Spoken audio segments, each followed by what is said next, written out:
Ali server Naqvi साहब, अब तो आखिरी रसूमात का आगाज़ हो गया है अयतुल्ला अली ख़ामनेई की। और पाकिस्तानी वफ़द जो है आला सतह वफ़द, वज़ीर आज़म मौजूद हैं, फ़ील्ड मार्शल हैं, चेयरमैन सेनेट हैं, नायब वज़ीर आज़म हैं, इसके साथ साथ दीगर वफाकी वज़रा मौजूद हैं। तो इतनी बड़ी तादाद में इस आला सतह वफ़द का वहाँ पर मौजूद होना और इतना बड़े बड़े इज्तिमा का होना, इसमें क्या पैगाम छुपा हुआ है? ये मैं समझता हूँ कि ये अलामत है इस बात की कि पाकिस्तान और ईरान के ताल्लुकात अब बहुत अ, करीबी हो गए हैं, बहुत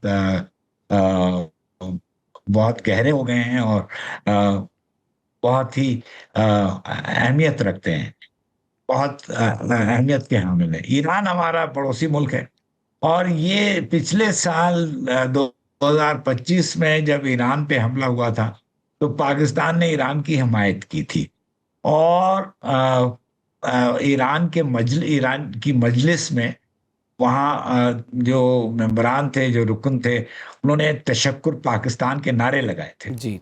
तो उस वक्त से लेकर अब तक हमारे ताल्लुकात बहुत करीबी होते गए और हमने अमेरिका और ईरान के दरमियान जो मुज़ाकरात हुए उसमें हमने बड़ा कलीदी रोल अदा किया और अ, हमने पहले जंगबंदी कराई। उसके बाद हमने अमरीकी और ईरानी वफूद को पाकिस्तान में साथ बिठाया पहली बार 47 सालों के बाद और उनके 20 घंटों की मुज़ाकरात कराई।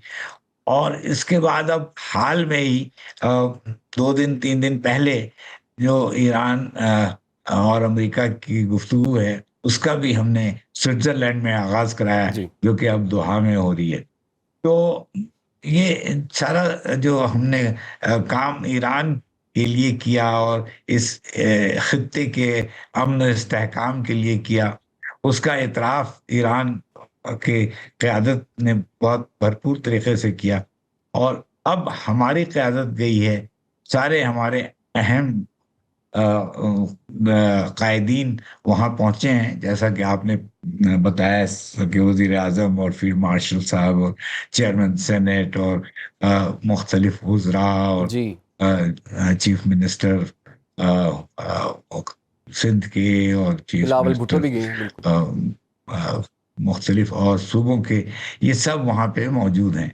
तो इससे ये जाहिर होता है कि पाकिस्तान और ईरान के बड़े अच्छे ताल्लुकात हैं, गहरे ताल्लुकात हैं और पाकिस्तान भरपूर तरीके से जो आयतुल्ला अली ख़ामेनी की तदफीन है उसमें हिस्सा ले रहा है, अ, ताकि ईरान के अवाम को ये पता चले कि पाकिस्तान उनके साथ शाना बशाना खड़ा है।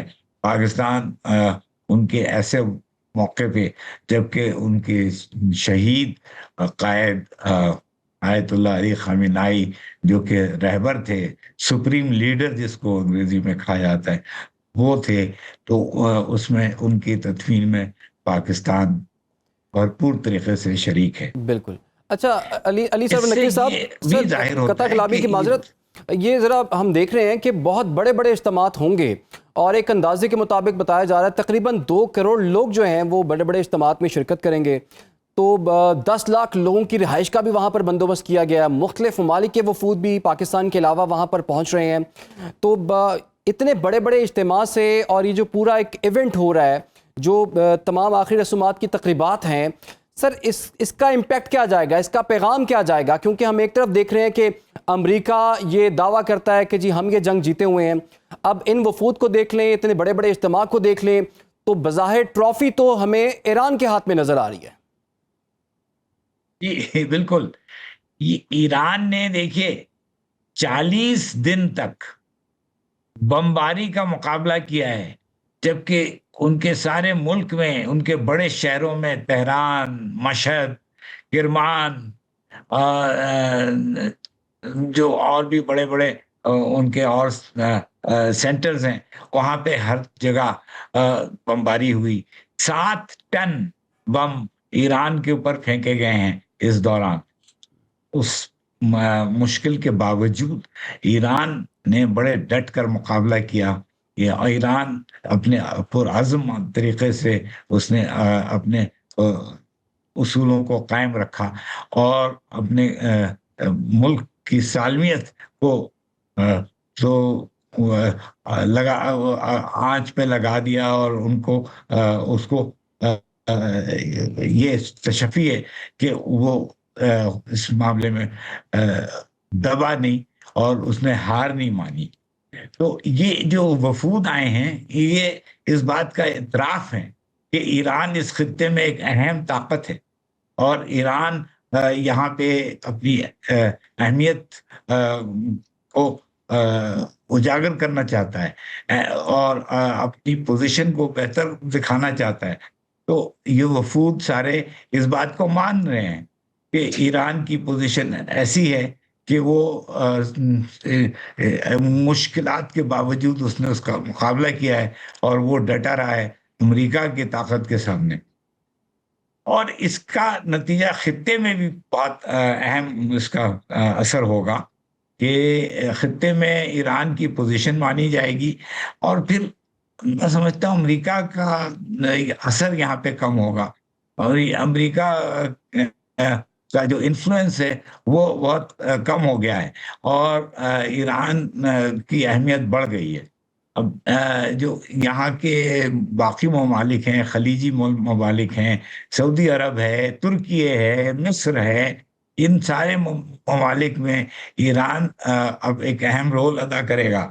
तो अब जो हमारी जो मुसलमान मुल्कों की ग्रुपिंग है, वो मेरा ख्याल है कि ये जो बड़े ममालिक हैं, पाकिस्तान, सऊदी अरब, मिस्र और तुर्की है, ये मिलकर ये इस खत्ते के सारे सूरत हाल को अपने नज़र में रखेंगे लेकिन और लेकिन अली सबर नकवी साहब, अमरीकी सेंट्रल कमांड की सरबराही में जो 12 खलीजी ममालिक हैं उनके फ़ौजी सरबराहान का इजलास हुआ है। अब ईरान ने इसकी मजम्मत की है। अब तमाम फ़ौजी सरबराहान का 12 ममालिक जो कि ईरान के हमसाया ममालिक हैं, खलीजी ममालिक हैं, उनके इजलास को कितनी इंपॉर्टेंस आपके ख्याल में नज़र आती है? वो तो अपना इत्तेहाद दिखा रहे हैं ईरान के ख़िलाफ़, तो क्या हम ये समझें कि हालात जो हैं वो भी संभले नहीं और मज़ीद कशीदगी का ख़तरा भी मौजूद है? देखिए, खलीजी मालिक जो हैं वो अपने सिक्योरिटी के लिए बहुत अ परेशान हैं और फ़िक्रमंद हैं। तो वो हर तरफ वो कोशिश कर रहे हैं कि उनको ये एश्योरेंस मिले कि उनकी सिक्योरिटी कायम रहेगी। अमेरिका के साथ भी वो अपने राब्ते रखे हुए हैं, लेकिन जो एक अनडिनाएबल फैक्ट है, जिसको एक ऐसी हकीकत जिसको रद्द नहीं किया जा सकता है, वो ये है कि ईरान इस खित्ते में अहम रोल अदा कर रहा है और ईरान खलीजी ममालिक से भी राब्ते रखेगा और मैं समझता हूँ कि खलीजी ममालिक को ईरान की अहमियत का, ईरान की ताकत का एतराफ़ करना पड़ेगा और उससे मिलाकर रखना पड़ेगा।